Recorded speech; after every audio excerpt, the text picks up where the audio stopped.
A very good afternoon. You're watching Lunchtime News on TV1. We're coming to you live and direct from the Echelon Square from here in Colombo. For the Newsfirst team, I'm Yuki Porsche. Let's start off with a look at your headlines for this afternoon. The local Swiss embassy staffer produced before the National Institute of Mental Health in Angoda for a medical test. Minister Amaravira travels by train, makes plea from the railway employees. The interim report on the Presidential Commission of Inquiry on the April 21st attacks to be handed over to the President this week. Citizenship Amendment Act stir up more protests in India.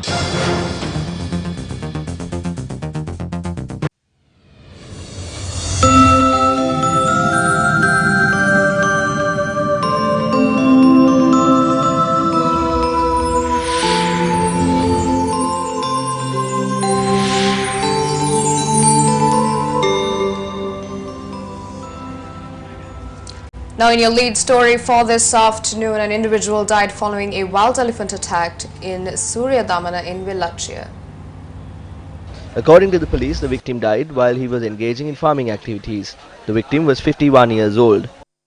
Meanwhile, State Minister of Wildlife Resources Vimalavira Dissanayake has said measures will be taken to provide compensation for the death of a wildlife officer who was killed by a wild elephant in Matale. The deceased was a resident of Loluvala area in Rattota, a father of one. The State Minister further noted that the government is hoping to pay the highest compensation to the family of the deceased. President Gotabaya Rajapaksa engaged in an inspection at the National Solid Waste Management Project implemented in the compost yard of the Hambantota Municipal Council.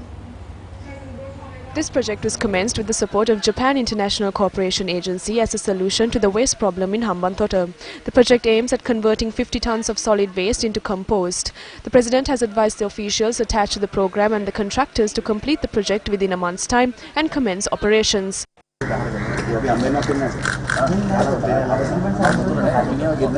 MP Namal Rajapaksa and D.V. Chanaka also accompanied the President.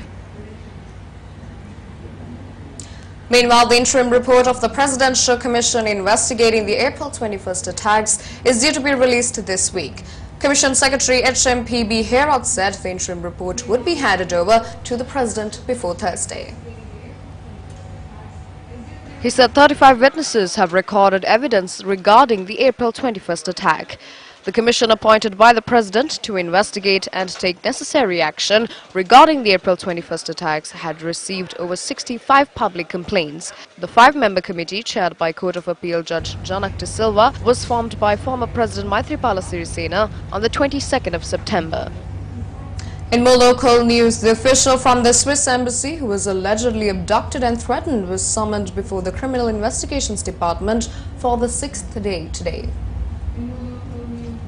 The Swiss embassy official who arrived at the Criminal Investigations Department at 9:08 a.m. had left the premises after staying there for 30 minutes.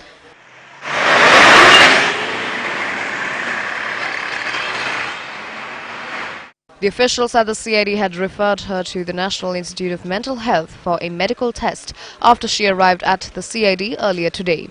The Swiss embassy staffer named Ghanaian Minister Francis, attached to the Swiss embassy, had arrived at the CID for the first time on last Sunday. She had arrived at the CID in relation to a complaint received regarding an alleged abduction incident.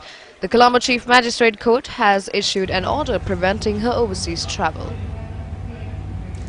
Meanwhile, Ashok Patharage has been appointed as the new chairman of the Sri Lankan Airlines, says Dr. Nalika Gudaheva.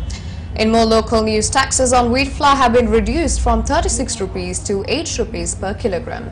The government has removed the consolidated tax of 36 rupees per kilogram of imported wheat flour and replaced it with the special commodity levy of 8 rupees per kilogram.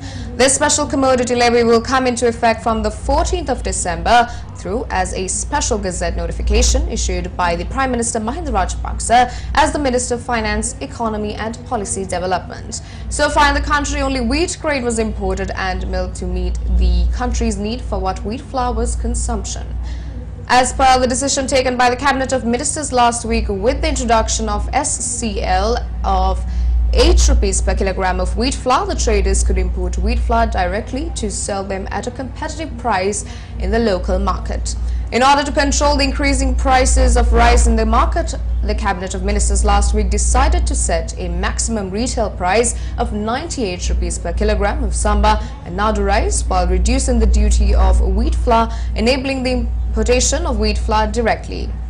Now, according to the all-inclusive duty of 36 rupees of wheat flour has been reduced to 8 rupees per kilogram with effective from December 14, 2019.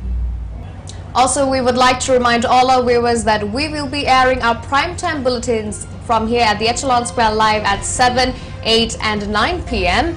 And of course, we invite all our viewers to come on down to the Echelon Square with all your loved ones to celebrate this festive season with us. And with that, it's a wrap of lunchtime news for the Newsfirst team. I'm Yuki Poshia. Take care and good day.